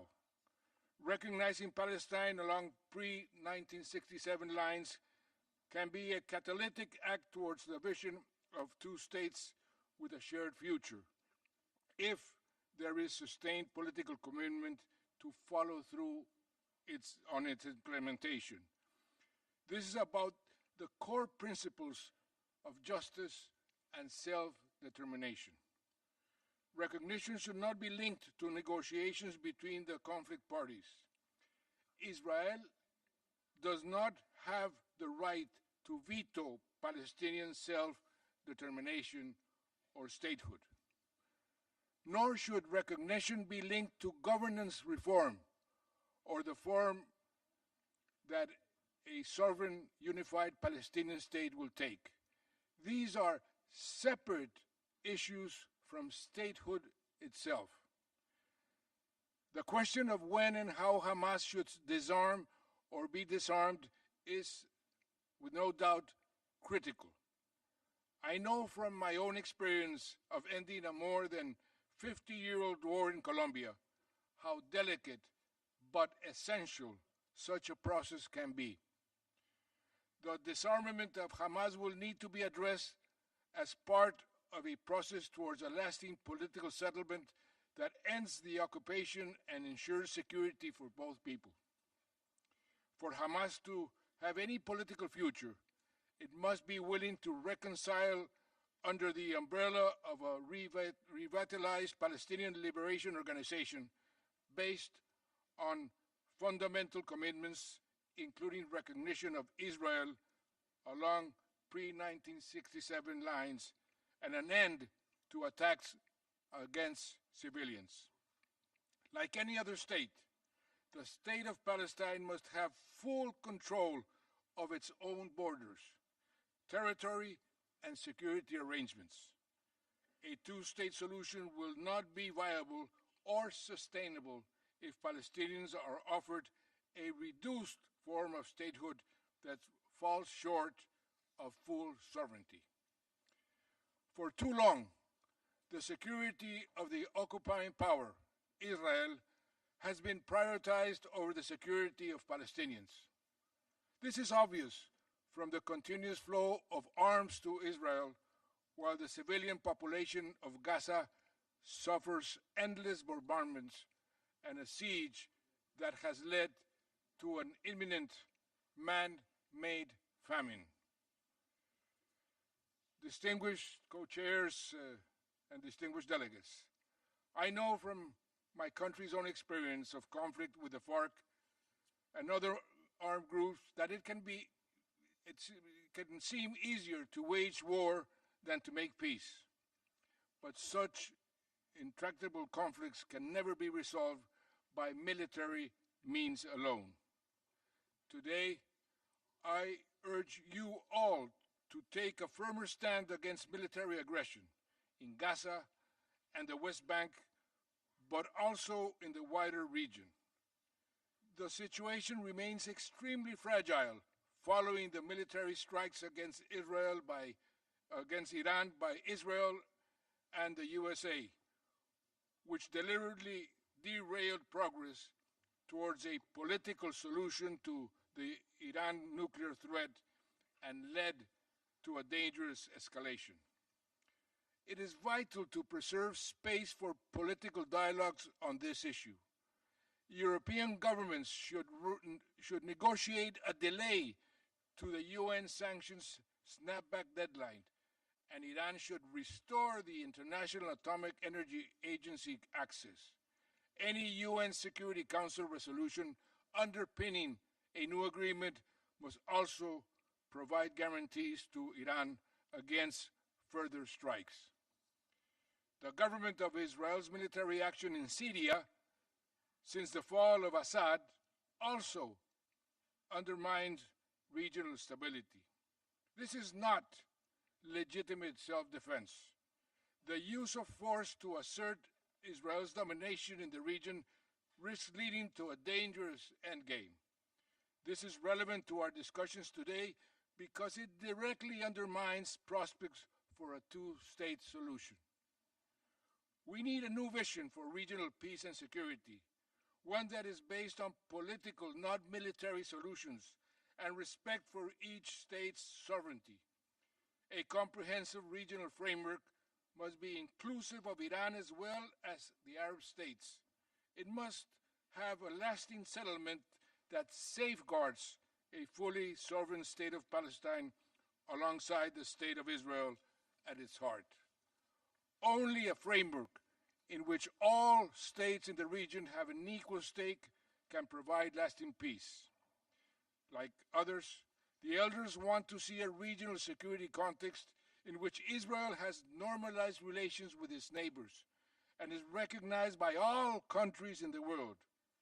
However, normalization through the pursuit of more Abraham Accords without self-determination for Palestinians will only sow the seeds of future conflict, ultimately undermining Israel's own security. Full normalization must be conditional on Israel's ending the occupation with recognition and realization of a sovereign Palestinian state along the pre-1967 lines. To make progress towards such a vision, it is likely that a regional or international presence will be required to support a ceasefire in Gaza and the transitional governance and security arrangements that will follow. Any such regional and international presence should be based on the consent of the Palestinian Authority and endorsed by the UN. It should be established in both Gaza and the West Bank to ensure that it paves the way for a unified, sovereign Palestinian state. Recognition of the state of Palestine by member states can be transformative if it is accompanied by practical measures to make statehood a reality. This includes support for Palestinian economic sovereignty and prosperity, ending the movement and access restrictions that constrain economic development, and opening up the potential for cooperative arrangements between Israel and the future state of Palestine to address shared challenges such as public health, water resources, and the climate crisis. Excellencies, I would like to conclude by recalling Nelson Mandela's words nearly 30 years ago when I went to give him the chair of the 9th UNCTAD conference, when he told me that without peace, Colombia will never take off. His words inspired me to commit to delivering peace in my country and in the world, and still inspire me today. That is the reason I am here. This conference offers a tangible opportunity to catalyze progress towards political resolution by recognizing Palestine and developing a new vision for shared security and sustainable economic prosperity for Palestinians, Israelis, and the wider region. I urge you all to seize this moment. Thank you.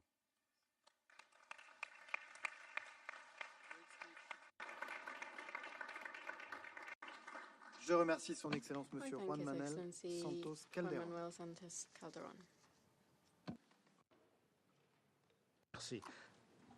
أعلن انعقاد المائدة المستديرة الثالثة بعنوان من الأنقاض إلى التجديد إعادة بناء الحياة والوفاء بوعد الاستقلال وبناء مستقبل من السلام والأمن والرخاء المشترك.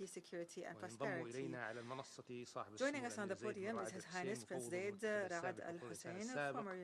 ونرحب ترحيبا حارا بالحضور معنا ونستمع أولا إلى مداخلات الرؤساء المشاركين الفريقين العاملين الموضوعيين 5 و8. وأعطي الآن الكلمة لمعالي وزير خارجية جمهورية مصر العربية الرئيس المشارك لفريق العمل رقم 5 فليتفضل معالي. بسم الله الرحمن الرحيم. سمو الأمير فيصل بن فرحان وزير خارجية المملكة العربية السعودية، معالي السيد جون نويل بارو وزير خارجية الجمهورية الفرنسية، سمو الأمير رعد، أصحاب المعالي والسعادة، اسمحوا لي بداية أن أعبر عن الامتنان الكبير لمشاركتكم في اجتماع اليوم الذي نستهل به مؤتمر التسوية السياسية السلمية للقضية الفلسطينية وتطبيق حل الدولتين. وأود هنا أن أتوجه بشكر خاص للمملكة العربية السعودية والجمهورية الفرنسية على الرئاسة المشتركة لهذا المؤتمر والحرص على عقده في هذه اللحظة شديدة الدقة والخطورة التي تشهدها منطقتنا، كما أتوجه بالشكر لكافة الدول المشاركة في مجموعات العمل والتي لا شك أن إسهاماتها القيمة سيكون لها أبلغ الأثر في أن يكلل جهدنا المشترك في هذا المؤتمر بالنجاح. الحضور الكريم، إن أهمية اجتماعنا اليوم لا تنحصر فقط في التعبير عن حرصنا على التسوية العادلة والشاملة للقضية المركزية في الشرق الأوسط وهي القضية الفلسطينية فحسب، بل تأتي أيضا من خلال نجاحنا في التوصل لأوسع توافق دولي ممكن حول الخطوات العملية الواجب القيام بها لإقامة الدولة الفلسطينية على خطوط 4 من يونيو 67 وعاصمتها القدس الشرقية تعيش في سلام وأمن جنبا إلى جنب مع إسرائيل.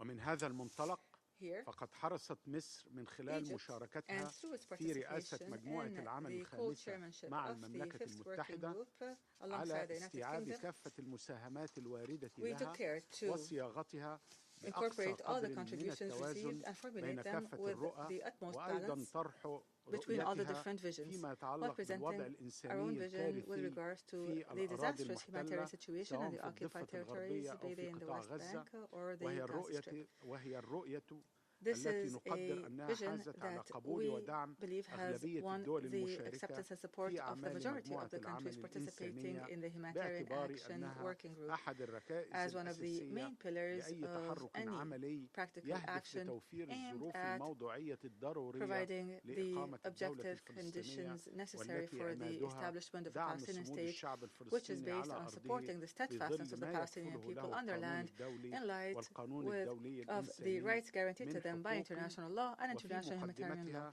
foremost of which is the protection and enjoyment of basic services, at the forefront of which is the right to life and the right to unfettered humanitarian aid. Therefore, Egypt has intensified its efforts to put an end to the war in Gaza and to put an end to the humanitarian catastrophe that civilians are subjected to by allowing the resumption of humanitarian aid to Gaza, where Egypt is one of the major contributors of this humanitarian aid, and we are working with our brethren in Qatar and friends in the United States to achieve this. Egypt has continued to support the efforts of UNRWA in Gaza and the occupied Palestinian territories and the rest of its areas of operation by maintaining the mandate granted to the agency by the United Nations General Assembly or its work throughout the occupied Palestinian territories. Egypt reaffirms its intention to cooperate with international partners and to organize a conference for the reconstruction of the Gaza Strip as soon as a ceasefire agreement is reached. This aims to implement the Arab-Islamic plan for early recovery and reconstruction. The implementation of this plan would contribute to ending the humanitarian crisis that the people of Gaza are experiencing quickly and effectively after more than 20 months of brutal aggression. Egypt provides security training programs to the Palestinian authorities' forces so that they would be able to enforce the law in the Gaza Strip and the West Bank in a manner in cooperation with Jordan. This training would contribute to the creation of an environment that would allow for the establishment of a contiguous. And here we welcome the announcement by French President Macron, a courageous announcement of France's recognition of the state of Palestine in September, and we call upon all international parties to do the same. Let us together save the two-state solution by recognizing the Palestinian state and by not giving the veto to one party here. In closing, we'd like to express our sincere gratitude to the co-chairs of the conference and to the United Kingdom for the excellent coordination with Egypt in presiding over the working group on humanitarian action and reconstruction. And we thank all the countries and organizations that have contributed effectively to this effort through their valuable proposals. We wish this conference success, and we hope that together we will succeed in putting an end to this humanitarian disaster that has not been witnessed since World War II. The starvation, the systemic killing, the use of hunger as a weapon of war, of collective punishment, and a blatant violation of international law and international humanitarian law. I thank you.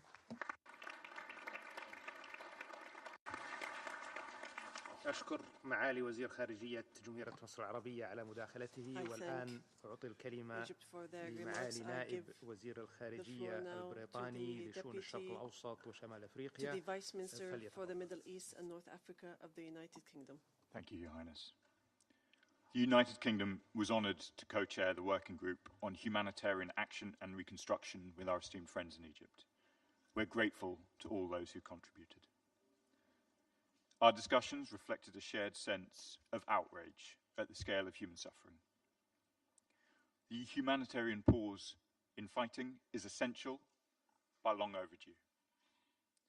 This must be kept in place and lead to a lasting ceasefire that brings the war to an end, allows hostages to be freed, and ensures aid can get into Gaza without obstruction. The working group heard a clear message that Israel must uphold international humanitarian law, protect civilians, and stop obstructing aid. It clearly rejected the misuse of aid for military or political ends and any attempts at demographic or territorial change. The United Nations must be allowed to save lives, to reduce suffering, and preserve dignity. There was strong support amongst the group for UNRWA, which faces a $200 million shortfall. The UK is acting to alleviate suffering. The Foreign Secretary has announced an additional $54 million in humanitarian assistance, including $27 million for UNRWA. We're working with international partners to fund joint aid projects, ensuring that assistance reaches those in the most desperate need. Contributors to the group also affirmed their commitment to secure a better future for Israelis and Palestinians alike. We want to see meaningful steps towards a viable, independent Palestinian state alongside a safe and secure Israel.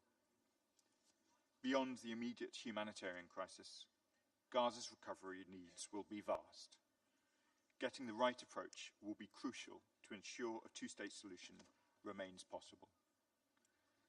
And so the UK is mobilising support for the Arab-Islamic Reconstruction Plan, building consensus on the security and governance needed for its implementation.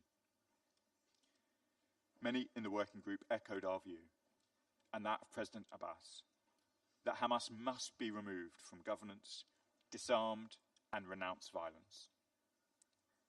We are committed to inclusive governance in Gaza, led by Palestinians, and we will expand technical assistance to the Palestinian Authority to support recovery and reconstruction. Meanwhile, we stand ready to coordinate international donor support and harness the power of the private sector. This includes co-chairing a conference with the PA and Egypt in October on innovative financing. Before concluding, I'd like to add that the UK reads the conference's outcome document in a way that is consistent with our own findings on compliance with international humanitarian law. As we look to the future, this is the moment for us to unite around an alternative plan for Gaza and take urgent and tangible steps towards a two-state solution. Thank you. I thank His Excellency, the representative of the United Kingdom. أعطي الكلمة الآن لممثلة الاتحاد الأوروبي. I give the floor now to the representative of the European Union, the European Commissioner for the Mediterranean and the co-chair of Work Group 8.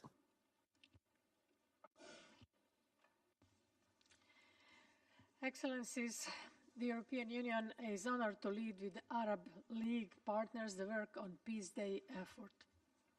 By working together on this vision for the day after, we lay the ground for it to become a reality. In my capacity as co-chair representing the European Union, I will now report on the numerous contributions received and the working group conclusions with 3 important measures that gathered positive feedback. And I will try to be concrete. First, there is a clear need for a phased, conditional and multidimensional actionable peace-supporting package. This package would be rolled out immediately after an agreement on a negotiated two-state solution by the parties grounded in international law. Support to the Palestinian Authority is key. The European Union is already the largest assistance provider for the Palestinian Authority. I myself recently approved a 1.6 billion euro support package for 2025 to 2027 linked to structural reforms. we offered concrete ideas to elaborate our long-standing offer to provide an unprecedented package of political, security, and economic support for both parties. I'm currently working to set up a Palestinian donor group. This donors group should serve as a forum to support the Palestinian Authority's reform agenda, a place where donors can follow the reforms carried out and exchange views on how best to support the Palestinian Authority, as well as pledge their financial support. It will also serve as a concrete instrument to facilitate discussions on the recovery and reconstruction of Gaza. Second, we need to develop a regional security architecture for the Middle East. All necessary security guarantees will have to be provided to the parties. These will have to take into account sovereignty as well as the legitimate security concerns of Israel that cannot and must not be ignored. The full respect by all actors of international law is a must, including international humanitarian law and international human rights law. I also want to underline that many member states have mentioned the possibility of OSCE-inspired regional security model or other regional integration initiatives. And third, this conference must mandate a follow-up mechanism to implement its agenda. The Global Alliance for the Implementation of the Two-State Solution stands out as an existing mechanism open to all and fit for purpose. It already includes more than 100 states and international organizations. The European Union and the League of Arab States are encouraging all states to actively take part in this alliance. It appears best suited to take forward the important work initiated in the 8 working groups. Excellencies, once again, in my capacity as representative of the European Union, I must reiterate the Union's unwavering support and commitment both to peace and to the two-state solution. We are already doing much to achieve these goals. In simple terms, we are keeping the Palestinian Authority from financial collapse, and we have stepped up our engagement to reach a ceasefire and improve access for humanitarian support. Regarding the humanitarian situation in Gaza, we have laid a framework to allow goods to enter Gaza to stop civilian suffering. But the framework was only partially implemented due to an ability to distribute the goods in a safe and organized environment. We expect Israel to deliver on agreement, which is not the case at the moment. We are fully committed to achieving lasting peace in the region and supportive in accordance with the international law of the two-state solution. We want to see Israel and Palestine living side by side in peace and security within recognized borders. And to conclude, thank you very much, both Saudi Arabia and France for convening this important conference. Looking forward to paving the way for the conference in September and to act as soon as possible in the most concrete way. Thank you so much.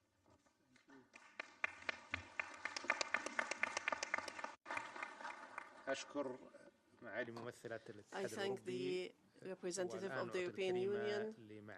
I give the floor now to the Secretary General of the League of Arab States, Mr. Ahmed Abou El-Gheit. Thank you. Thank you, Prince Faisal bin Farhan. Excellencies, our group has been focused on Peace Day effort, on what could be ensue, what other parties may offer for the Palestinians and the Israelis and for the region at large. Should a two-state solution be implemented and an independent, sovereign, and viable Palestinian state see the light of day? We received contributions from states, organizations, and civil society that attested to the fact that envisioning peace, just and comprehensive peace, is a possibility. A different regional reality is not a dream or an indulgence in delusional optimism. The major takeaway from the contributions we received is that a different future for the Middle East one that is based on justice, respect, and tolerance is possible and desirable. Another obvious conclusion is that such future will never materialize so long as the occupation and the apartheid system persist in Gaza and the West Bank. A new Middle East will never emerge from the suffering of the Palestinians, nor from the starvation, deportation, and the total suppression of the legitimate rights and aspirations of a people who are, like all other peoples, worthy of self-determination in the state of their own. Over the last months, the Palestinians have been subjected to the crime of our time, a genocide, something the world has not seen in this century. The flame that started in Gaza moved to set fire in the whole region in a matter of weeks. Regional war reared its ugly head, and the security situation deteriorated. A full-blown regional confrontation erupted with the dire consequences for the Middle East and the whole world at large. The lesson can be more obvious. There is no way to contain the Palestinian question in a box and pretend that regional peace and security could be maintained. Such an approach has been tried and failed, time and again. In the same vein, peace will never be achieved through perceived military supremacy. Military operations could bring lulls and temporary truces and best but no permanent peace.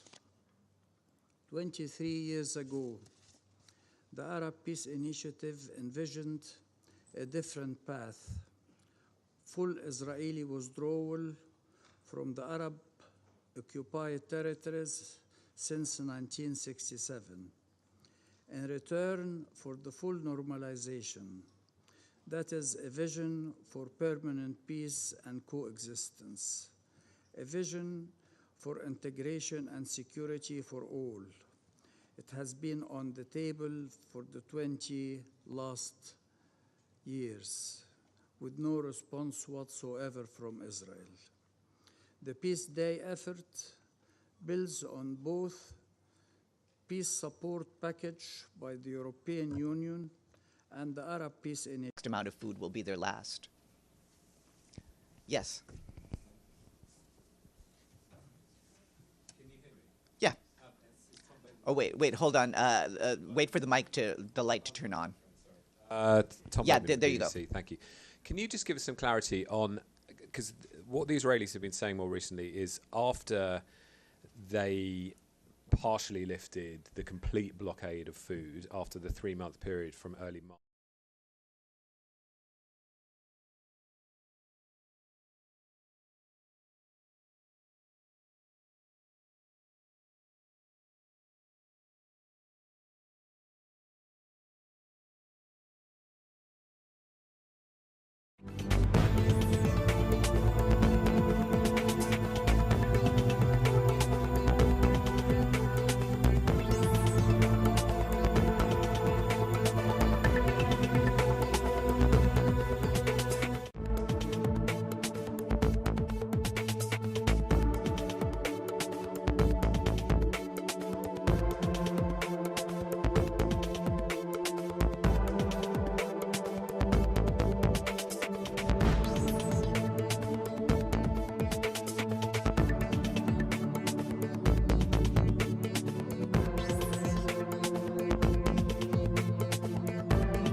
and they would also have the option of becoming permanent residents of Israel, creating a path for return. Israeli Arabs would remain Israeli citizens and would be guaranteed full equality. Over time, there will be freedom of movement for all throughout and across both states. Jerusalem would be given special status, and there will be some confederal institutions, including a human rights court, as an appellate body. A mechanism will need to be devised to bind the two states together, possibly through a cleverly designed, regionally anchored security arrangement to prevent unilateral abrogation.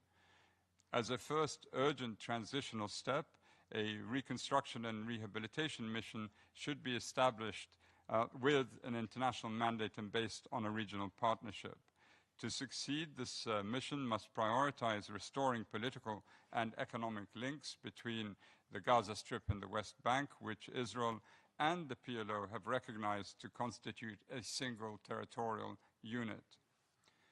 Finally, Israel's approach of achieving security through domination and fragmentation of Palestinian life by imposing a stranglehold on Palestinian territory, institutions, and leadership, and by the undermining of UNRWA over the years, has hitherto produced only a notion of security for Israel.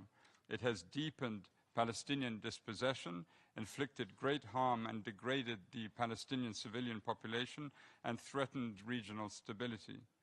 Years of these measures and the expensive fortified fences and sensor arrays around Gaza did not prevent the atrocious attacks of the 7th of October. The lesson for Israel is not to double down on fortification, separation, and militarization. After all, there will always be new ways to inflict harm on Israeli citizens in the absence of a just peace. What has worked has been mutuality, a sense of equality in status and obligation and cooperation. This is why Israel's peace treaties with Egypt and Jordan have been so durable. They were not born out of dominance, but respect for sovereign equality and territorial inviolability. It is on these foundations that this vision of meaningful and durable renewal, this vision of two states, one homeland, was conceived, not in abstraction, but grounded in law, shaped by pragmatism, and sustained by a shared attachment to the land that both Israelis and Palestinians call home. I thank you for your attention.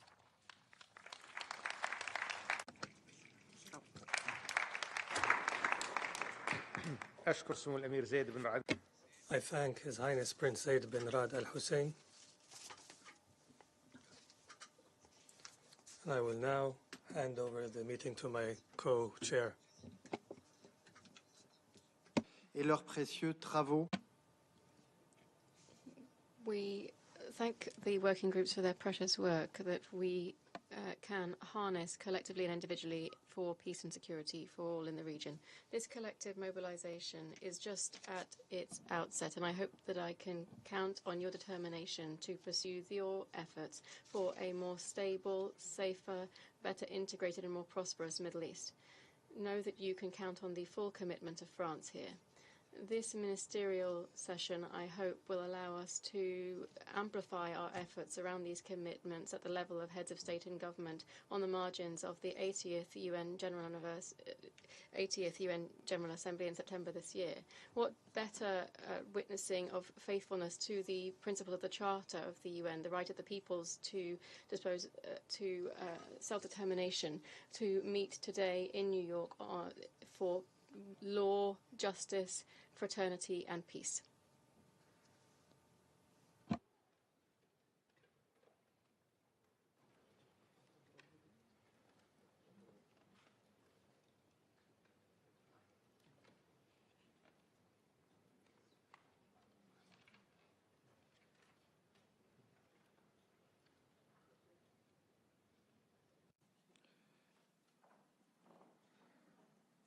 Nous allons maintenant passer.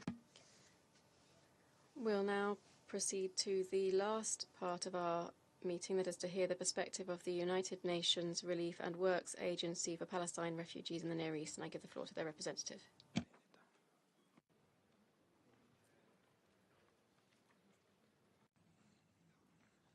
Distinguished chairs and delegates, I read this statement on behalf of the Commissioner General of UNRWA. As this conference takes place, life is being extinguished in Gaza. We are all appalled by the horrors reported daily, from the indiscriminate killing of civilians, including children, to man-made starvation inflicted on the entire population. Some days ago, I was able to meet virtually with my management team in Gaza. They described people there as neither dead nor alive, walking corpses. Our frontline workers are surviving on one small meal a day, if that, and fainting from hunger while at work. The exhaustion, anxiety, and isolation felt by my team in Gaza is overwhelming. Words of outrage and condemnation are no longer adequate for what is unfolding. There must be immediate action to impose a long overdue ceasefire, to reverse deepening starvation, and to release every hostage. Remarkably, my staff in Gaza have not entirely lost faith in the international community. They remain committed to the people they serve and cling to the hope that they will not be forgotten. My colleagues urged me to explain to you why the agency they proudly work for is vital to the survival and future of Palestinians and of Gaza. Once a ceasefire is in place, a massive scale-up of humanitarian assistance can be enabled by UNRWA's large workforce, our unparalleled distribution networks, and our deep reserves of community trust. These unique capacities are also indispensable for gradually bringing hundreds of thousands of traumatized children back to learning and providing psychosocial support, both crucial to avoid despair and future extremism. Distinguished chairs, the situation across the occupied Palestinian territory has deteriorated alarmingly. Compounding the decimation of Gaza, the annexation of the occupied West Bank is now a declared political objective, as is the dismantling of UNRWA. In the West Bank, we are already witnessing the human cost of efforts to end UNRWA's operations. School closures in occupied East Jerusalem have deprived 800 Palestinian children of access to education, with no alternative provided. Our schools and healthcare facilities provide vital public services that cannot yet be easily substituted by the Palestinian Authority. The collapse of UNRWA and its services will further weaken the Palestinian Authority in the West Bank and compromise any future role it may play in Gaza. The agency's collapse will undermine efforts to achieve a political solution diametrically opposing the goals of this conference. Distinguished delegates, in response to the very real possibility of the agency imploding in the face of extraordinary adversity, Secretary General Guterres requested a strategic assessment of the impact and exercise of UNRWA's mandate under current constraints. The assessment has been finalized, and it proposes how the rights of Palestinian refugees may be protected. I must underscore that UNRWA was always intended to be a temporary agency. That it continues to exist and to be needed reflects long-term failures to reach a political solution. It is now for member states to deliberate on the options presented in the assessment and to take bold, decisive, and immediate action. Member states may determine, as done many times in the past, that UNRWA's operations must adapt to serve the goals of a political solution. We ask that member state action is guided by what will protect and serve Palestinian refugees best, in full alignment with the overarching goals of the General Assembly when it first established UNRWA through Resolution 302. Distinguished delegates, peace may begin with political agreements, but it can only be sustained through the realization of human rights and the protection of human dignity, through education, healthcare, and social development. UNRWA is a tremendous asset if what we seek is a just and lasting solution to the question of Palestine and its people. A genuine, time-bound political process would allow the agency to finally transition its government-like services to empowered and prepared public institutions while maintaining custodianship of the refugee status, collective history, and identity of Palestinians until a political solution is complete.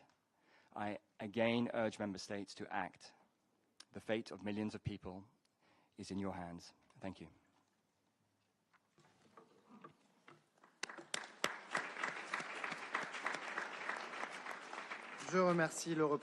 I thank the representative of the United Nations Relief and Works Agency for Palestine Refugees in the Near East. I thank my co-chair for his moderation of this section, and I would like to deliver some closing remarks. In conclusion of this session, I would like to express my thanks and gratitude to all participating delegations for their active participation. Our deliberations today have reflected the joint political will to advance towards a two-state solution and achieving the aspirations of the Palestinian people.